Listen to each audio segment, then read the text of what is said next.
Si Gladys Reyes ang tumatayong talent manager ng anak na si Christoph.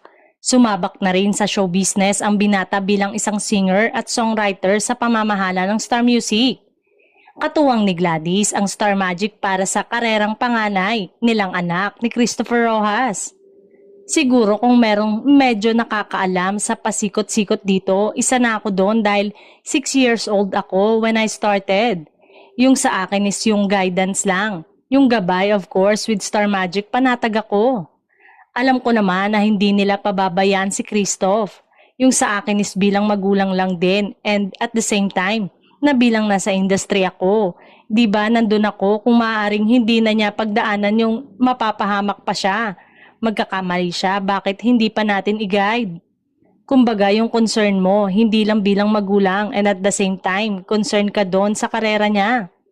Makahulugang paliwanag ni Gladys kung bakit mas pinili nito ang ABS-CBN. Maaalalang nagsimula si Gladys Reyes sa ABS-CBN nung bata pa siya. Una siyang nakilala sa programang Ang TV noong early 1990s pero mas sumikat siya bilang kontrabida na si Clara sa teleseryeng Mara Clara. Kasama sina Judy Ann Santos at Wawi de Guzman.